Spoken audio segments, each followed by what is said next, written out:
Good morning, good afternoon. Welcome, everyone. Welcome to BCCIE's first webinar in this new academic year, and I hope everyone had a great start off to the new semester. My name is Kate. I am the Manager of Market Support and Partnership Development here at the BC Council for International Education. Thank you so much for your time and for joining us on today's webinar of Colombian and Ecuador's education sector today. Before we get started, I would like to acknowledge that at BCCIE, we live and work on the unceded traditional territories of the Coast Salish peoples of the Musqueam, Squamish, and Tsleil-Waututh nations. In terms of housekeeping, please feel free to type your questions during the session, either in the chat box or use the Q&A function as we go along. There's no need to wait until the end to ask your questions, as my colleague Nali and myself will be monitoring the questions and facilitate accordingly. If you have any other questions or need any technical assistance, please also get in touch with us. Now I would like to introduce today's speakers. So today we have Magali Buffet, Education Trade Commissioner from the Canadian Embassy in Colombia, and Paula Lara, Education Trade Commissioner from the Canadian Embassy in Ecuador. Some of you might know that both Magali and Paula actually attended the BC International Education Week earlier this year here in Vancouver, and they both presented very valuable market updates to our participants. Their presentations were very well received, and that's why we decided to invite them back to do the webinar with us today, and we're very excited to have them here today. So for those who missed their session at the conference, today will be a great opportunity for you to learn insights from both of them. And for those who actually attended the presentation at the conference, I know both of them will be sharing information in addition to what was shared at the conference. Also, before we invite them to start the presentation, I also want to mention that we know there are a lot of changes coming up, and also the recent announcements that we all heard. So I just want to mention that we might not be able to answer all of the questions, but we will do our best to address them, and also hopefully to share some useful information and resources with all of you today. So now, without further ado, I would like to invite our first speaker today, Magali. Over to you. Good morning, everyone. Bonjour à tous. Buenas tardes, or buenos días también. I see some familiar names. It's great to reconnect and connect to with the people that we don't know yet. I would also like to thank BCCIE for the invitation to this presentation. So as Kate mentioned, we're going to do a presentation that is almost, well, with a few updates, that is close to what we presented in June. And we'll share the presentation. So I'll start. So we can start traveling to Colombia from Vancouver. It's a long flight, 2 flights actually. A direct flight to Toronto or Montreal, and then another one. So it's almost 10 hours. Before I get into my presentation, for the participants who are not familiar with the Trade Commissioner Service, I just would like to highlight what we do. So the Trade Commissioner Service is the service that supports mostly Canadian SMEs, but also educational institutions all over the world. It was created more than 125 years ago. We have a lot of clients all over the world, like us, like Paola and me. There are more than 1,000 trade commissioners abroad in market, but also in Canada. We have offices in Canada. There's one regional office in Vancouver. So if you don't know the Trade Commissioner Service, it's always good to reach out to your local office of the Trade Commissioner Service. We provide a certain number of services. So we bring support, in-market support. We provide market intelligence. It's what we are doing today. We help you with connections and introductions, qualified contacts. It's most of the work we do is connecting and networking with local contacts, looking for opportunities in the market for you.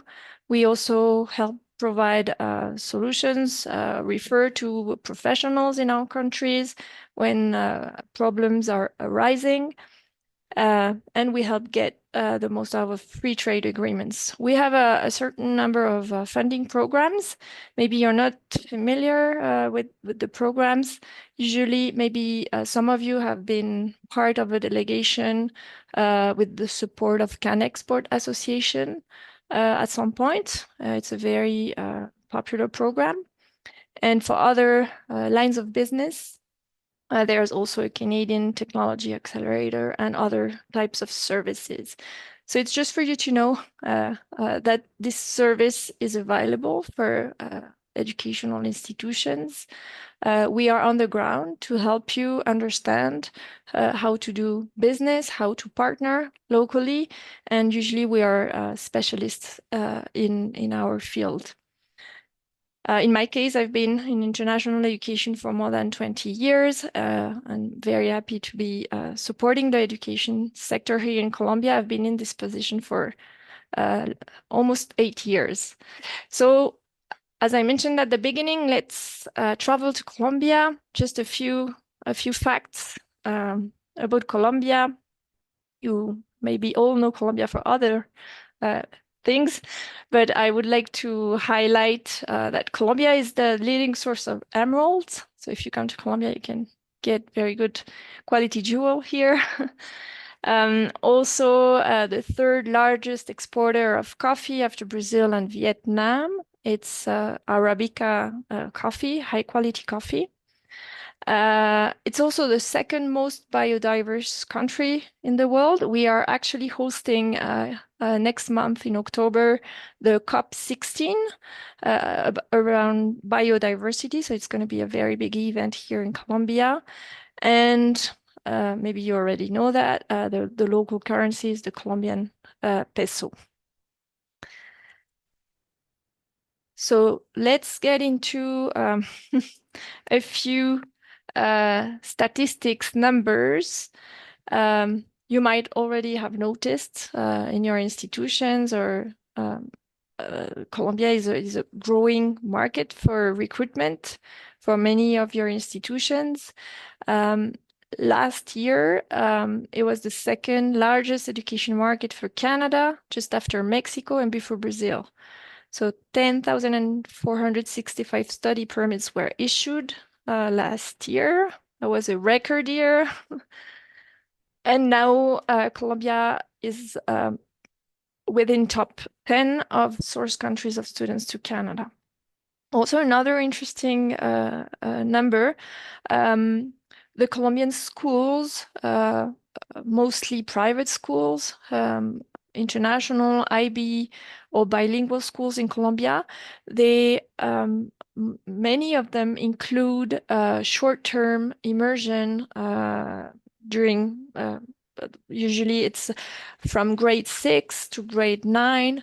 And last year it was the source country number 1 for short term in K to 12. So that's an impressive number.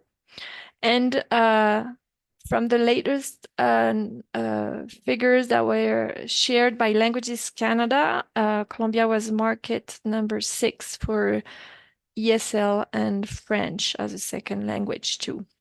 So now we have the numbers. Let's look at a few trends and opportunities. You might maybe know that Colombia is an agent-driven market. Here, the key to the market is first connecting with the good agents with a good reputation. We can help connect with those agents. They drive the market, definitely. There's also a very big growth of other destinations promoting, having direct representatives too in Colombia. So that's something to take into consideration when you come down. There's also, and we've seen a very big increase since the end of the pandemic, of a direct presence of institutions, and many of them from BC. Institutions are appointing direct reps here in Colombia, mainly in Bogota and also second-tier cities, like the smaller cities like Cali, sometimes the coffee region too, or the Caribbean coast. So that means that a lot of institutions are recruiting on a daily basis. They are engaging locally with schools, local contacts. They are present in every recruitment event, so it's important to have that in mind too. In terms of marketing, the Colombians are highly social, and they do use WhatsApp very much for everything, and Instagram too. So it's something that is important to take into account when you communicate, even with the agents or your local partners. Everything goes through WhatsApp. So if we can get the WhatsApp number, uh, it would be very useful, and it's something to have in mind for marketing campaigns too. We are seeing that local contacts, local agents are very eager to develop good partnerships, trusted partnerships, and there's a lot of opportunities to build stronger partnerships too. And obviously, the local currency, the Colombian peso, has been a bit devalued lately. So it's a market with highly sensitive in terms of prices, and it's important to communicate or tie your campaigns or digital marketings to any mention to discounts you can have, benefits, scholarships. Usually when we go to the recruitment fairs, the students, they go to us and they say, do you have a scholarship? And if you say, no, I don't, then they just switch. They don't even consider your institution or the country. So it's a matter of conveying that type of message. If you do have scholarships, discounts, very good benefits that you can offer to international students, it's very, very important for this market. Now here, I just want to mention a few potential local recruitment partners. As I mentioned, education agents, it's very important. Here, the major education agents are almost all affiliated to ANEX. It's the Colombian Association of Study Abroad Agencies. So that's good. It's a good contact to have. Also, the ICETEX, it's the Public Student Loans Agency. So they have funding for students to have access to higher education in Colombia, but also they manage their international programs.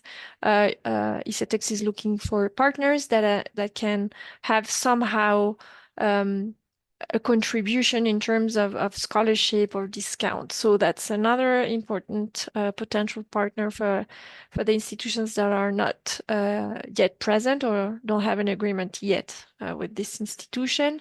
For institutions interested in attracting students at master's and PhD level, there's an organization called Futuro. So they provide counseling to good students, high potential students, and they look for admission in the best masters and PhDs all over the world. Colfuturo has signed a great number of agreements with top institutions in Canada, and they provide low scholarship loans, loans becoming scholarship under certain circumstances, and they it's used to pay for tuition and cost of living. So the students admitted through Colfuturo, they get $50,000 for 2 years. Another good way to partner locally is through alumni associations of major universities or post-secondary institutions. Here, it's not always the case, but it's we have a lot of universities here. They usually are stronger in undergraduate degrees, but when the students graduate, sometimes they look at graduate studies abroad. So that's another good way to partner locally and reach out to a great number of already professionals, graduated professionals, and sometimes highly skilled potential students.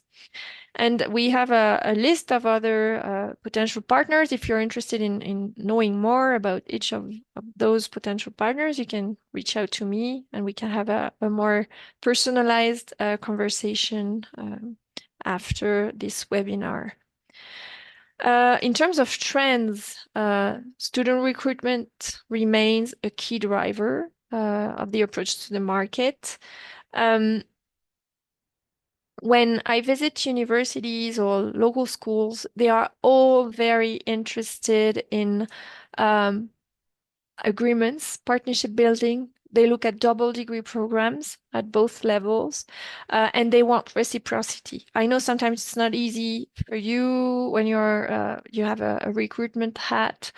If you come from an Office of International Relations, it's a little bit easier, but usually here, if you want to build long-lasting partnerships, it has to be somehow reciprocal. Look for benefits for your institution, but also for their institution. So that's a specific recommendation on that. I also wanted to mention a few of the existing partnerships just for you to have in mind, and some of those programs might be useful for you to engage in the market. MyTax has been funding many Colombian students over the past 3 years. Last year, they funded 120 Colombian students for Global Link Research Internship. So it's a pretty impressive number for a country that is new to the program. And the program is currently open and it's for next year for the summer. We also have UMAP. I know that many institutions in BC are part of this program, so that's a good way to partner with local institutions here. Many Colombian institutions are part of this program. They are exploring starting with this program, and they want to engage further. So it's another way for you to maybe promote mobility, student mobility, virtual mobility too. Languages Canada and the Colombian Association of Universities also have a partnership. English language training of teachers or English as a medium of instruction is high in demand here. So that's a possibility for some of your institutions. And also the government of Quebec opened an office last year here in Bogota. And the universities, public universities of Quebec are highly engaged locally and are receiving co-funding from ICETEX, for example, and they are just finishing a joint program in co-funding of summer schools and research stays in Quebec. So that's just an example that is very successful and that could be also replicated to your institutions if you're interested. In terms of opportunities, virtual mobility, it's something that the Colombian institutions can do, and they know to do it very well now. Some of them have developed portfolios of COIL classes, so that's a good way to engage and start working together. The global skills opportunity here has been also very well received. The Ministry of Science, Technology and Innovation is really interested in promoting scientific diplomacy. So if some of your um, researchers are interested in engaging in research collaboration, I can also help connect with local institutions. Canadian curriculum here is highly thought, and we have, for example, I don't know if you're aware, but we have the only BC offshore school here in close to Medellin. So we have students taking the dogwood diploma in Colombia. And also in terms of partnerships, a lot of institutions are interested in the ELAP program. It's a very good way for them to have students going to your institutions and then maybe come back after to do graduate studies on their own. I don't want to be too long, and Paula still has to do her presentation. So I just wanted to mention a few events that are happening here in the market. I wanted to mention that we, and jointly with Paula and our colleague Angelica from Panama and the IRCC team here in Bogota, we do monthly info sessions about how to apply to study permits, information to take into account when you apply online. It's a very detailed presentation. It's all, so we've been doing it for a long time now. Yesterday we had a presentation to present updates on the latest announcements. So it's always a very good option also for you as institutions to have information. The information, it's usually in Spanish. So it's information that is specific to our markets, but it's also a good way to have updates directly from RSCC. And we have the major recruitment events that are happening in the region. FPP, the Student World, happening next week. All the events are happening next week. So we have Expo Postgrados and Vente a Canada, and we will have the same ones in between February, March. So that's if you're interested in continuing engagement or starting engagement at that type of recruitment event. So I'll stop here and we come back together after Paula's presentation. Thank you so much, Magali. Nice to see some of you that we met in Vancouver. And thank you so much for also for BCCIE for this invite. Well, I'm going to do the same. I'm going to talk about Ecuador first, just a glance. Ecuador received its name because we're in the Ecuador line, which divides the world. And we are number one of the 17th multi-diverse country. It means that we have 10% of all plant species in the world and 8% of all animal species, including 18% of bird species are in Ecuador. So tourism for this type of thing is really big in Ecuador. Our capital city is Quito and is the highest in altitude in the world. We are in 2,850 meters above the sea level. So if you come here, please don't drink alcohol the first day. But we do have also the Galapagos Islands, which Charles Darwin had his theory of evolution there. The Panama hat is actually Ecuadorian, made here in Montecristi.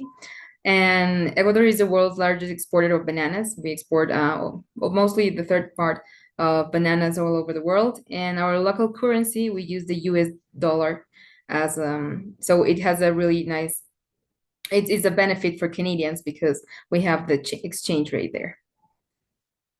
Now, talking about Ecuador education sector at a glance, I am not as senior as Magali. I've only been here mostly only 3 years now. But I can tell you that we are the fifth largest education market for Canada and Latin America.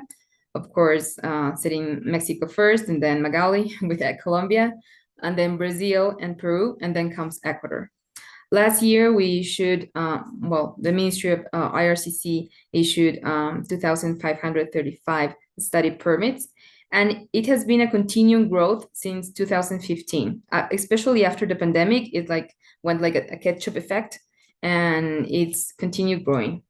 We are ranked top 32 source country of students to Canada. And then for population, we are quite a young population. We're 1/3 of the population in Colombia. We're only 17 million. And the years of our from 6-year-old until 25 years old, which is our children mostly, is over 9 million people. So the rest is all the others. So it's a really young population. Talking about recruitment trends and opportunities here in Ecuador, I think that there's a lot of similarity with the Colombian market. So it is also an agent-driven market. People like it to have their business in person. They don't trust Zoom meetings, they don't trust webinars, or if you send them like a pamphlet with your information, they're not gonna read it. They need someone, and they are also very protective parents, I would say. So if the 20-year-old kid wants to go to do their master's, they will be going to the education agent with their parents, because the parents are doing the money, and when there's money involved, they want to see a person there. So they also want support services like how can I get the visa and stuff like that. So that's why it's an agent-driven market as well as Colombia. As for mobility and students, they are looking always for the universities mostly and the colleges are looking for MOUs with mobility for students and also for staff exchange programs, because not only the researchers here have a lot of knowledge in the agricultural sector, and there is a lot of natural resources, so mainly biology and all of the earth sciences is the major wing there. Also, they are looking for, our stakeholders, our local stakeholders are looking for faculty-led or customized programs that last for maybe 1 month or 2 months. So that's what we're looking for. So they can have just a short exchange with their other students, for Canadians to come to Ecuador and for Ecuadorians to go to Canada. So that's why they are looking for faculty-led programs. And I would say that there's a lot of, if you want to come here, like Magali said, you need to be in the social media. There's a lot of Peruvian and Colombian agencies that are present here in Quito. They have their satellite offices, and they do a lot of digital marketing and online presence. So with these centennial generation, they are also driven by Instagram, by Facebook, by TikTok. So you have to be there present is really the only way to get to the students, not the parents, but the students. And then, like Magali said, if you are in an education fair and they ask you, the first thing that they will ask is always, do you have a scholarship? And if you say no, it's like, well, next one. And I totally agree with Magali there. I've been there, seeing that. So it's really good even if you don't offer scholarships, you can offer financial aid or maybe a discount if they have an IB or something like that. It would be a great way to enter the market, because people in here right now, the situation in Ecuador is not the best. It has not been the best for 2 years now, and we are now with presidential elections coming next year. So people are really afraid to invest and get a big loan when they don't know what's going to happen with the government. So I think if you talk to them about your awards or your scholarships, that would be a really great way to enter the market. As well, there are alumni networks, alumni that went to Canada and come back and have like this showcase or ambassador students. That would be as well one of your highlight points to enter the market. Maybe do a talk with the alumni or your ambassador students to talk about their experience, because in here the culture is really important for them to know. It's better from mouth to mouth. Everyone wants to know, like, what was your experience? Oh, okay, you went there to British Columbia, you had a great I don't know, a great master's there. I would like to know. I would like to, my daughter wants to do the same as your daughter. So that's how it works. So ambassador students is really good. They really try over experience. So that's also a way of selling your programs. And as well, for academic partnerships, we, as Magali told you, we are the matchmakers, if I can say that, for academic partnerships, for the local stakeholders here, the universities mainly. And that's where we promote the ELAB, the Emerging Leaders of the Americas program, which is one exchange for one academic period, one semester.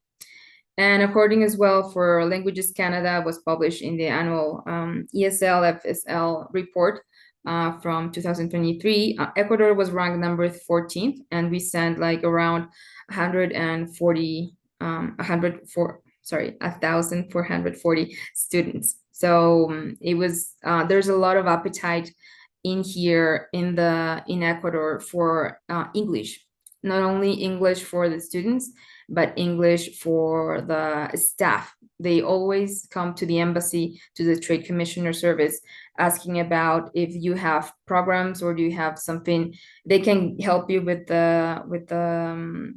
with their research lab or their maybe their dorms or something like that, and they need to have an exchange because some of them are short of resources, of financial resources, but they do need the English level. So the English level is really a big seller here.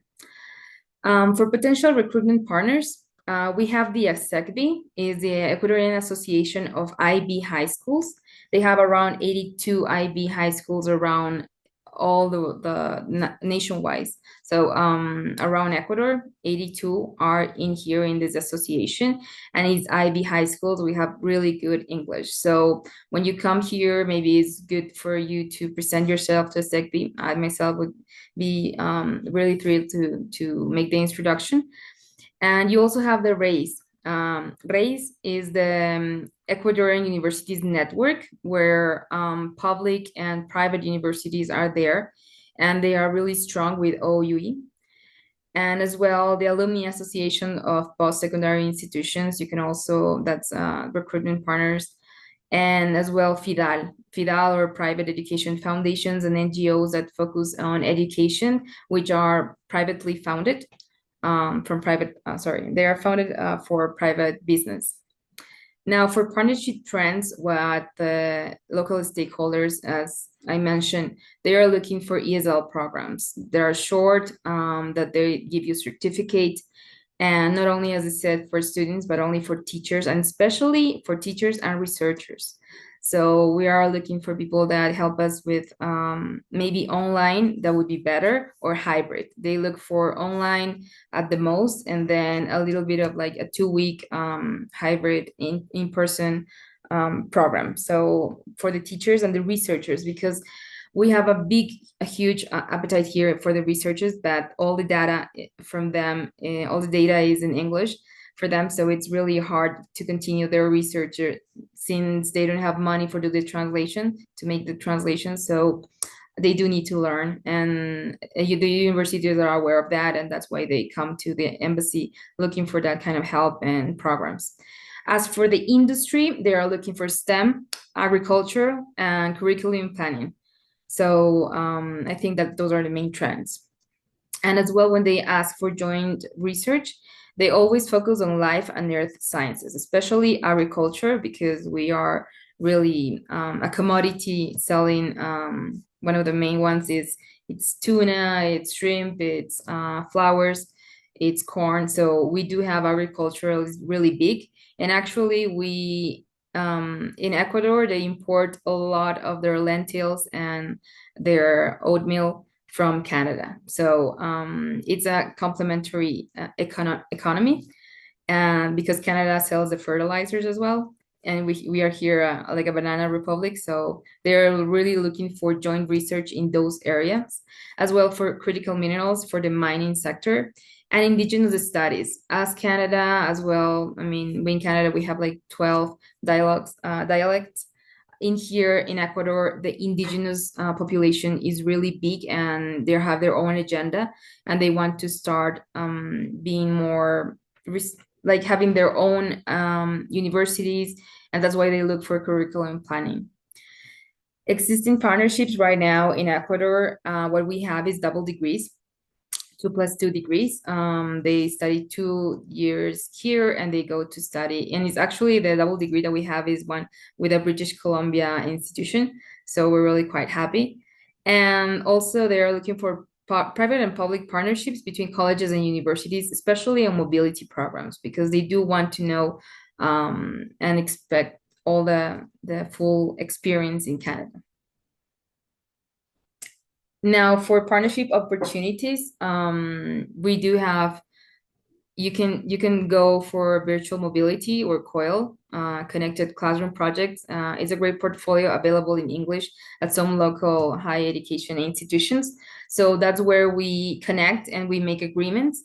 They have COIL, they have shadow programs, and it's been really working. So they are really thrilled because the difference of the economy is one of the main challenges that we'll talk about later. But that's why virtual mobility is a great way to still have the connection and the exchange, while giving your product, selling your product, and as well having some feedback from the local institutions here. As I said, short-term faculty-led programs, especially summer schools for the K-12, they really look for summer schools or ESL hybrid customized programs, K-12 and like the pre-grad, the students. As well, the research collaborations, as I said, is agricultural. Responsible mining is one of the key things that we're doing right now. Responsible business conduct and governance. They're looking for indigenous peoples and gender equality because it's so new for them. They know that they want that, but they don't know how to apply it. And also the STEM as well for research collaborations. And then for student exchange agreements, we do have the, like I say, the scholarship Emerging Leaders of the Americas programs and program in business. What they are looking, the students, what they are looking is programs in business, i.e. Also like technology, STEM, especially health science. There's a lot of doctors that want to go do their specialization in Canada, but of course that's not happening. So they are looking for maybe nurses or around the health science area, and also earth science and environmental areas. As well, Magali already told you that we do have the virtual monthly session. We talk about Edu-Canada, about the Canadian pathways, and then IRCC comes and we have this joint webinar done every month. It's October 23rd. The next one, you are welcome. Please follow us in our social media where you will find the link for that session. As well as in Colombia, there is Expo Studios. It's happening actually this Saturday, September 28th. And in Cuenca, which is other, like Quito, Cuenca, and Guayaquil are the main cities where you will find your leads. So Cuenca, Guayaquil is October 1st and 5th. And then there is Vente Canada for Wharton Group. It's coming in October 9th. And also FPP, I'm sorry, I missed it, but FPP Student World is happening one day before. So it's October 8th, sorry. So October 8th and October 9th, we have like one of the biggest ones. So like Magali said, next 2 weeks we're fully booked with a lot of the education, affairs and events. So it's good for you to come here because people really want to see that when you come in person, it's like, oh, it's real. So they know that it's real and you have more connections. Now, we are going to talk about the challenges in Colombia and Ecuador when entering our markets, because we did one slide only because these are the same problems that our clients are facing when entering the market. The first of all, we would like to say that is in low English or French proficiency among applicants. There's a really low rate. I would say that the people that talk English here, the students that can speak English, for a B2 or C1 level, it's like 10% of the population. The other 80%, it's really has no knowledge. They do public schools, and it's really low. So even French is even lower. So that would say is the main thing, the language barrier. Then as well, the limited knowledge there is for education pathways, because we are like Canada system is really a sui generis system, and they really don't understand when they tell you college and then you can go to university. They're like, no, I just want to apply to one, and they are kind of like confused. So it's a really struggle for them to trust as well the colleges, since back then there was like in Colombia and Ecuador we can say garage schools. So people didn't trust colleges, and that's why there's limited knowledge of Canadian colleges and institutions. So the pathways, how can they get from the English level to the college and then to the university? So I think the limited knowledge about Canadian pathways is really one struggle. And as well, we have the competition from other scholarship programs. There is Education USA from the US government, DAAD for Germany. They have their own offices here, 24/7. Everyone can arrive there and like say, I want to study in US or and also the French. They have their campus funds, and they just go there. They have like a quick personalized assistance session, and it's really great, but we don't. So that's why it's a education driven market. And especially because once they do Education USA and the other scholarship programs competitions, they do quite have the scholarships. They give scholarships. US gives the scholarships. There is UK who gives the Chevening scholarship. That gives the scholarships, and they have Spanish speaking staff there at their local offices, which is not our thing. So that's one of the main, also the competition that is really in person is one of the major things. And finally, not least, because I will leave Magali to talk about the other force. Thank you, Paula. Well, for challenges, and I guess it's not only for Colombia and Ecuador, but the whole region and maybe other regions. High tuition fees, increasing costs of living, compared to Spanish-speaking countries. A lot of our students in Colombia and Ecuador, they also contemplate studying, for example, in Argentina, Mexico. So yeah. Cost, as I mentioned, is a pain point many times. A challenge, and you can also see that as an opportunity. If you are able to offer a scholarship, you would be attracting attention. So it's important to have that in place. We know of many Canadian institutions that have done specific efforts to have scholarships or some kind of award for the region, sometimes also and it's very well perceived here, female or maybe minority students. And so that's something to have in mind. Usually, do business in Colombia and Ecuador, it takes a lot of time, a lot of energy. It's a time-consuming engagement. If you don't have a direct representative, it takes at least 1 or 2 trips every year. You have to engage constantly through WhatsApp, and signing agreements here can take time. And when the agreement is signed, it takes a lot of energy to keep on engaging with the local contact. They do like taking time also outside of business, so inviting them to lunch and going out, doing tourism with them. It's an important part of doing business here. And in our region, we have also political unrest, economic crisis periodically. So on top of the other challenges, it's usually something that makes student either in terms of economic purchasing power, it's a difficult choice to go abroad.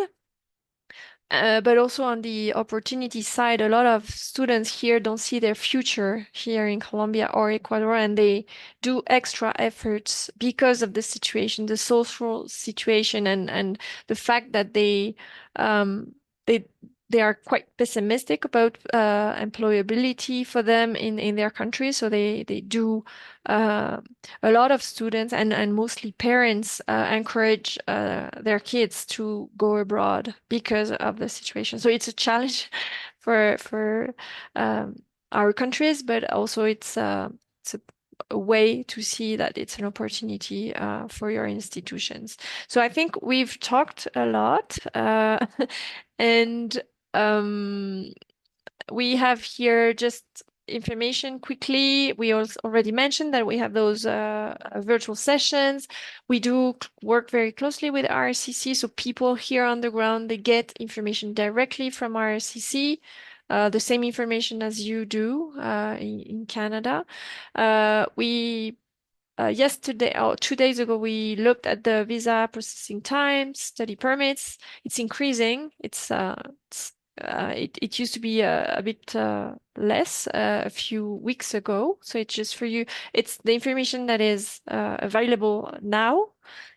And we would like to share our contact information with you. If you don't have our contacts here, you have them.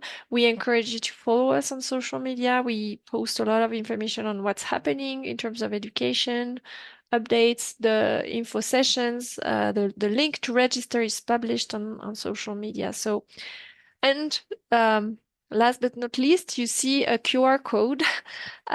It's for Colombian applicants to visas or study permits. It's the only way to be in direct contact with IRCC. So it's the web form they use to receive inquiries, questions from the public here, from Colombia, Ecuador, and Panama too. So we leave it here, and we have a bit of time left for questions. So I'll stop sharing. Thank you so much, Magali and Paula, for sharing that information. There are a few questions that came in, so I'll just go over them. I'm also going to stop